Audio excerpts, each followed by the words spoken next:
My name is Dacia Clay. I'm the audio librarian here at Classical 91.7. While I'm a real librarian, I have a deep, dark secret. I know very little about classical music. I grew up listening to rock, and I know something about jazz. But when it comes to classical,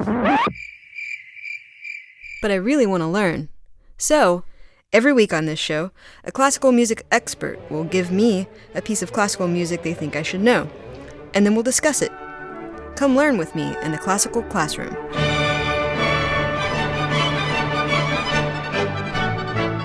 Hello, everybody, and welcome to the Classical Classroom. I'm Dacia Clay, and here with me today, in a TV studio, because that's where you do radio, is Daniel Bernard Roumain.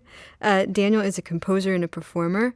He's in Houston because he's actually working with the Aura Contemporary Music Ensemble to do a show called Range of Motion. Daniel has collaborated with everybody from Philip Glass to Lady Gaga, which I'd say is a pretty wide range. A little bit. Welcome to the show, Daniel. What are you going to be teaching me about today? We're going to talk about taking something and making it your own. Okay. Appropriation. Property. Okay. Taking the and making it my. Okay. Well, first of all, thank you for having me. And yes, when I was 5 years old, I started playing the violin. And my good Haitian mother, as she would often remind me, is when you enter someone's home or radio station space, you bring a gift. And my gift today is the notion of sharing and a world of ideas and the limitless possibilities of not just my imagination, but of course it's your imagination, our imagination. So I started playing the violin when I was 5 years old. Small town called Margate, Florida. It wasn't Pompano Beach. It wasn't Fort Lauderdale. It wasn't Miami. Those places are cool. It wasn't Houston. Houston's cool. Arguably so. Yeah. Before it's hot, it's cool. And Margate was none of those things. And by cool, I mean real. And by real, I mean relevant. And by relevant, I mean a relationship. And I started playing the violin. I wanted the violin to be cool, but it wasn't. Drums was cool. Guitar cool. Flute cool. Even breathing seemed to be cool. But the violin was not cool. So I had to find a way to make the violin cool. Okay, so if you wanted a cool instrument, Yeah. why'd you pick the uncool instrument? Well, sometimes instruments choose you. Okay. And there was something about the look of the violin, the sound of it. Picturing a Harry Potter situation, Yes, the exactly. violin floating toward you. Yeah, kind of. When you're 5 years old and you're walking down the hallway and you look to your right, and there's a music room full of second, third, fourth, fifth graders, all playing different instruments. The violin stood out, but it was not only the violin, but it was the magic of music making. They were all doing this thing together. And I remember I broke rank. You know, you're holding hands, walking a yellow line, I'm sure. And I walked into that classroom, and there were a bunch of children, playing the violin. And I just thought it was so cool. I wanted to do it too. It was simple as that. Yeah. And that's how you two met. That's so how where did it go from there? Well, I always say I'm a composer because I was more afraid not to be. Okay. So I knew early on. I knew by 6 years old I wanted to make music my life. And I suppose somewhere in there make my living as a musician. I suppose. You know, you're 6 years old, you're not quite thinking that way. I suppose, it was going to be... You're very mature. Yeah, very mature. But, I did middle school. I remember, in a garage band with friends, and I would not tell anybody I played the violin because it was not cool. But I think somebody saw the case, What is that tiny guitar? What is that thing on? I was kicking it away. Oh, sorry. And, after I kind of told them, it's funny, the first time I played for my garage band friends, they were totally into it. They had no idea I was in the orchestra. Yeah. To them, it was cool. And I remember we kind of retrofitted one of my violins with a guitar pickup so we could plug it in. Because louder was better, So that was a big leap. And then, starting to play electronic violins and plugging into computers and just using computers as more of as a musical instrument and tool. That started in high school.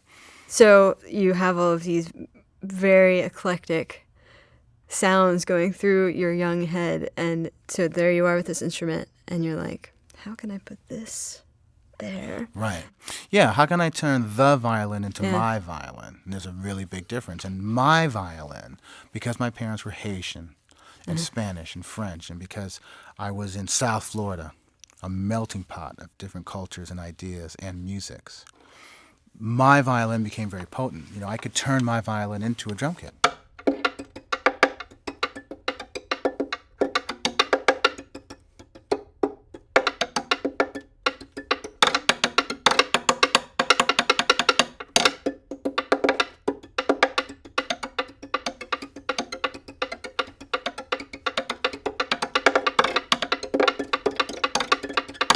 I could turn my violin into a DJ. You know, what could a DJ teach me about playing the violin?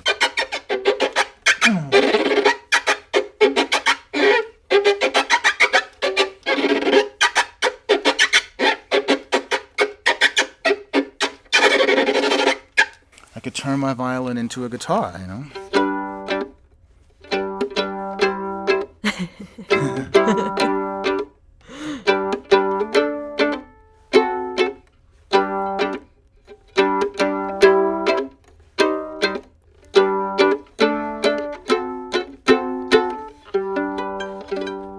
You know, that's using your fingernail. It's a whole different technique that they're not going to teach you in the academy. I find it so interesting. I mean, clearly you've studied music and you've been taught all of the things that one is supposed to do with a violin. Supposed to do, that's right. I like the way you said that, because that implies something else. Yeah. But, like, what was it for you that made you go, you know, screw that, I'm going to do this other thing? Like, what happened for you? Yeah, that's a really big question. It was the 1970s. You know, I'm in my 40s, so it was the 1970s. In some ways, the world was a dangerous place. You know, not in the way that it is now. You know, kids getting stabbed in schools, and that's something else. It was It was a different kind of danger. What I do remember was being precocious, being daring, and a culture in which teachers celebrated that. They enjoyed the challenge. And even in my little elementary school orchestra, but certainly in my middle school and high school classroom, you know, teachers back then, where I'm from, they really wanted you to not be part of the crowd or part of the fabric. So that was a big part of it. And then the other part was the execution. I mean, garage band back in the 70s meant your friends in a garage. Right. You know? Yeah. If the drum kit player didn't show up today, or he was sick or grounded or whatever, you played drum kit. Yeah. So I learned drum kit. Keyboard, you learn keyboard. If the singer didn't show up, well, you're going to sing and make up the words. I think I think I might be just a few years younger than you, but I also belong you look to many, many years. You, sir, may come back all the time. You look half my age. No.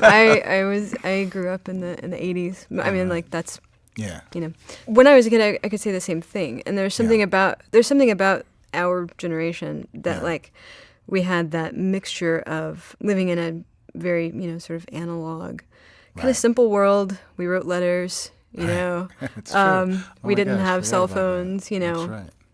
And then that technology came along when we were sort of young enough to embrace it, but old enough to, for lack of a better way to put it, to know better.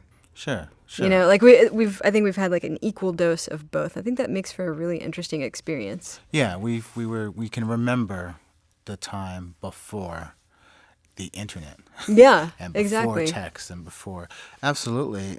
But you know, I wanted to go back to something you were hitting on, this notion of allowance. I mean, I think that there, you know, I keep saying this, and one day I'm going to have to actually do the work. There is probably a study or studies where there is a direct relation between the rise of violence in our schools and the lowering of arts offerings. You know, I really do think that, and there's something insidious about how much control and how much testing and how much, you know, it is a very dangerous.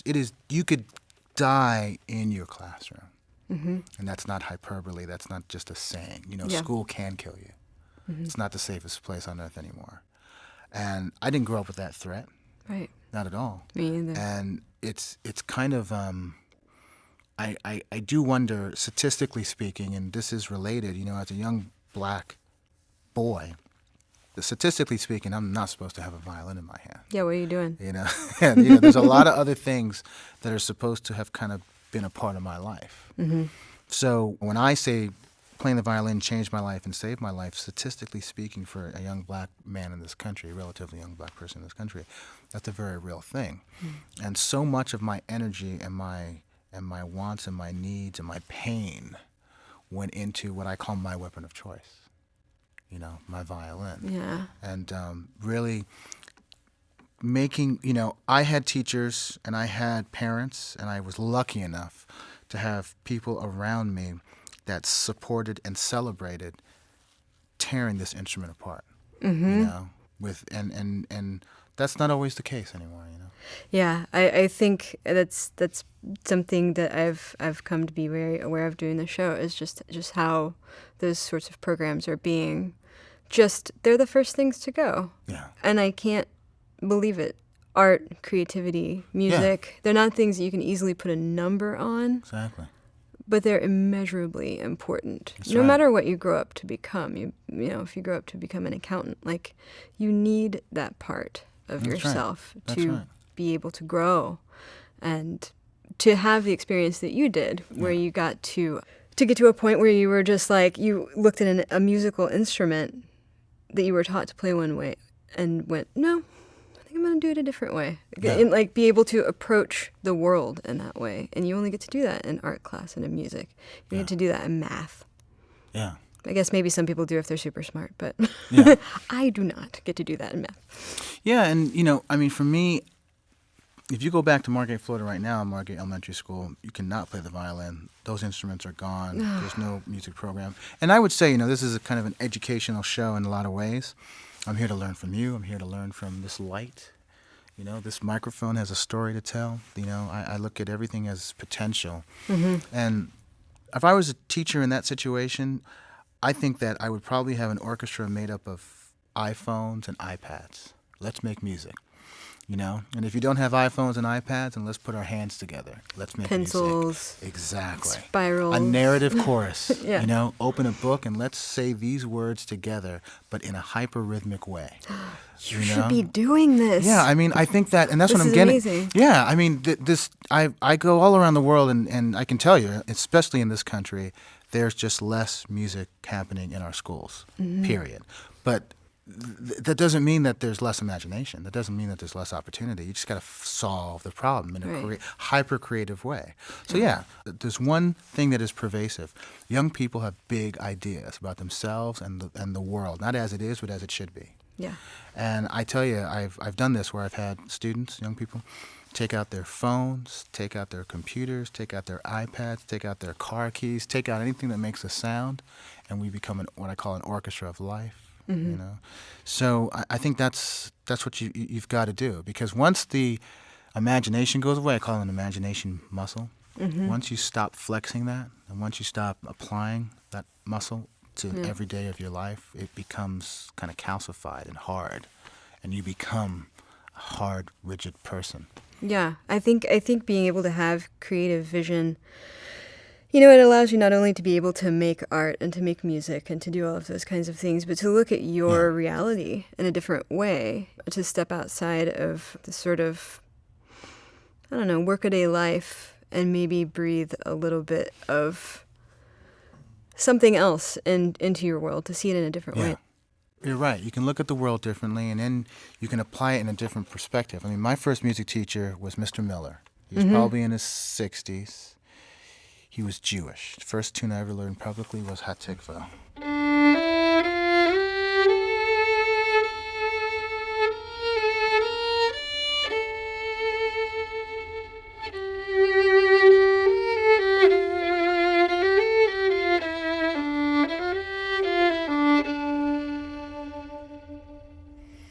I was 5 years old, had a big afro. I didn't know where Israel was. But hatikva meant everything because it meant everything to Mr. Miller. Yeah. Years later, I'm living in Harlem. Miss Logan, she's in her 80s. She knew Ralph Ellison. She lived through the Harlem Renaissance. Big black woman with these big fake eyelashes, smoking Marlboro cigarettes every day. She had quite the voice. And she, to me, this would be Miss Logan.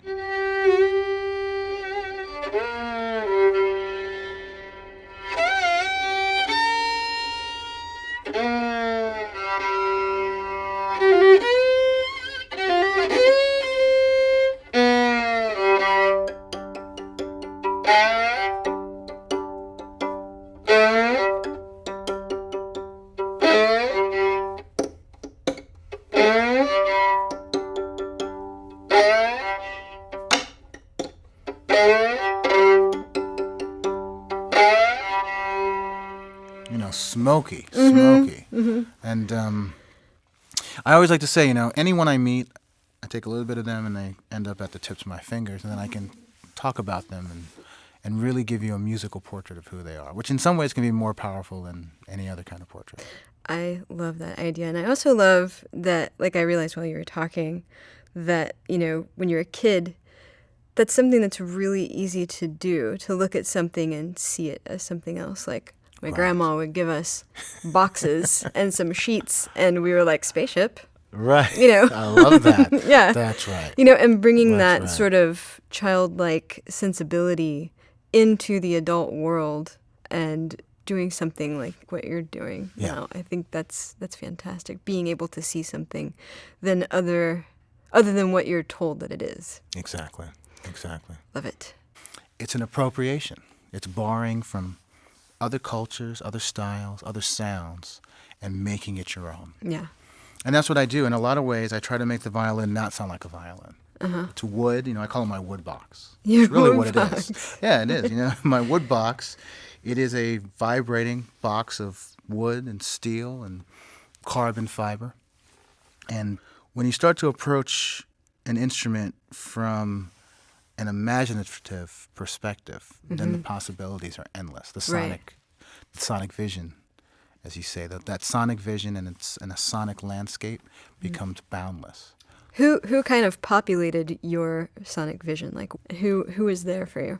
Well, that was the problem. Growing up, my father and my mother had big musical tastes and ideas. So there was Beethoven and Mozart in the house, and Mahler and Brahms. But there was also the Jackson 5 and Prince and Barry White.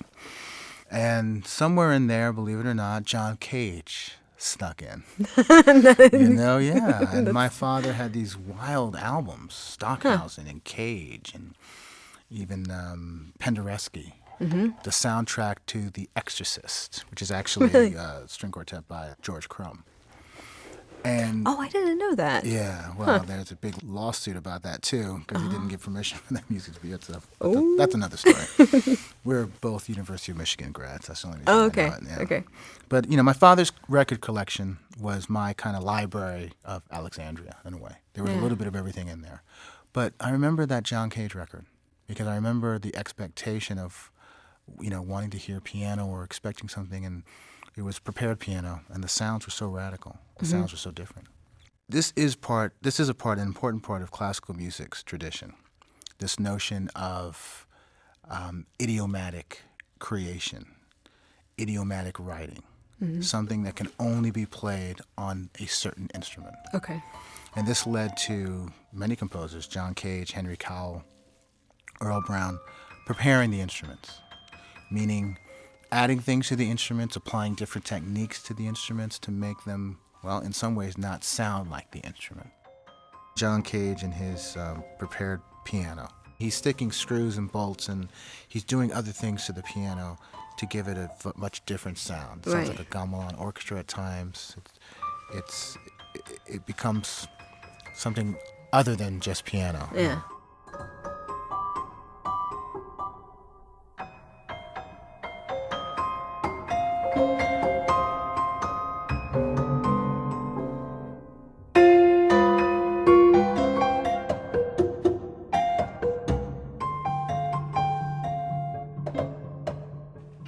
Yeah, you can hear that he stuck screws in there, which is, a piano, one key might have 3 strings on it. So you Yeah. can stick screws in between. It turns it. You can also hear he's put chains or something on top of the strings, which gives it almost like a harpsichord type of sound. Yeah.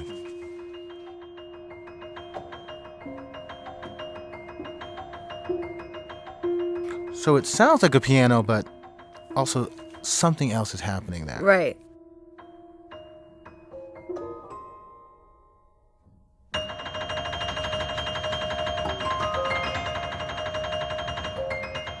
It's really great. So I've always, as we were saying, and I think this is a big, actually, that piece is probably from the 50s or the 60s. But the relevancy of that notion to 2014, I think, is that we literally want to put our fingerprints on stamps on everything that we do. Mm-hmm. So for me, taking the notion of preparing a piano, because John Cage wanted to make the piano his own, mm-hmm. and applying that to the violin, I feel that in many ways I'm preparing the violin. But more than that, I am making the violin into my violin, my signature sound. The violin was often about things that they were trying to teach me, like a scale.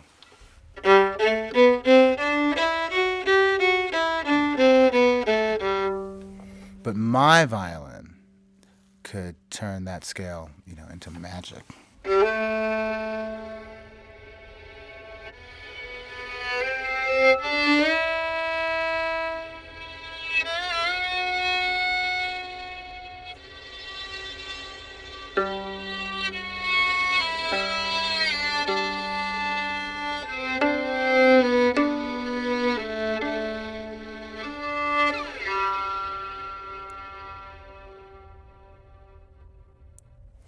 Yeah. That is badass. And it was more than that, the violin was about pizzicato. But my violin was about bass.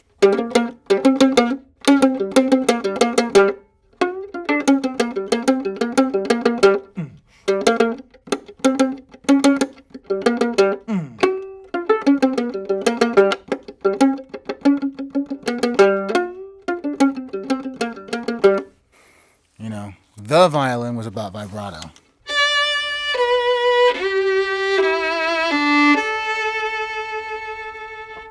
My violin, though, was about wild vibrato.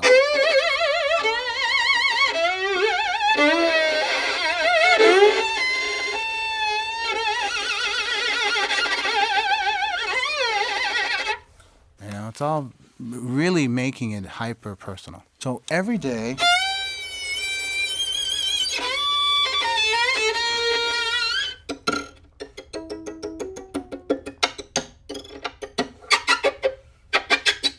I'm trying to find ways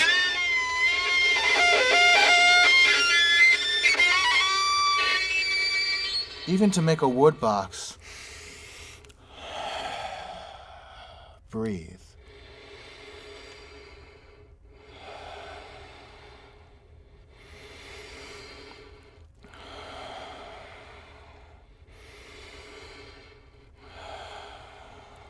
Trying to make my violin cry, laugh, make it sing.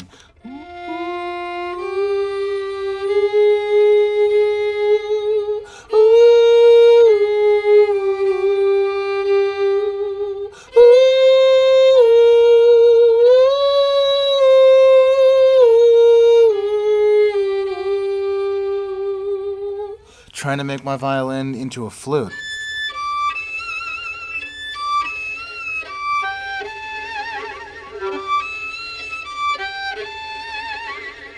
Trying to make my violin into some sort of machine.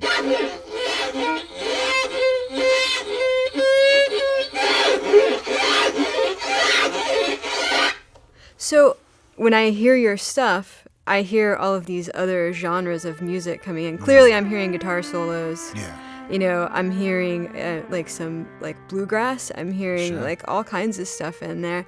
So talk a little bit about where your sonic vision met the violin. Right. And like how you married those two things. Nashville, actually Vanderbilt was big because there are so many great musicians in Nashville, not just country, I mean all types of music. Mm-hmm. Every day in Nashville there are recording sessions all over that town. It really is Music City, USA.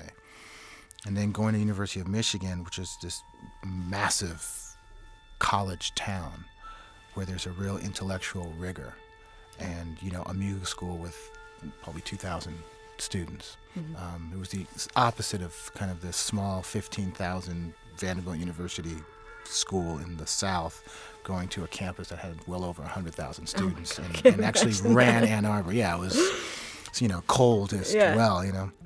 And then, and certainly Ann Arbor got me to New York City, you know, in a lot of ways. I was prepared.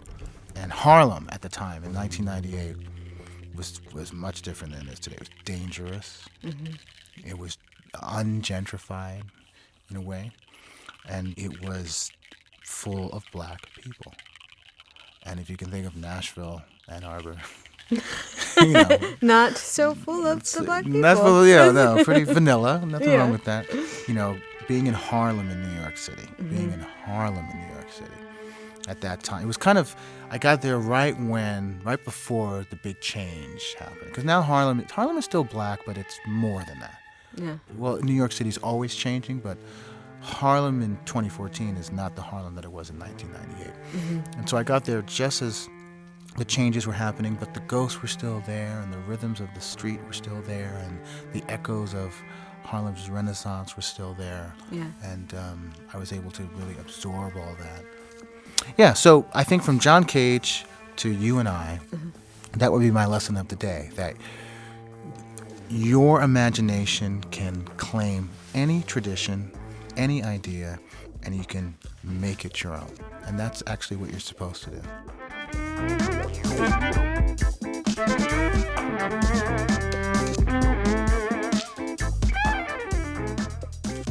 Daniel, thank you so much for coming on. Thank you. This has been inspiring. I'm inspired. I'm inspired. I think our listeners are going to be too. It's very, very cool. So too.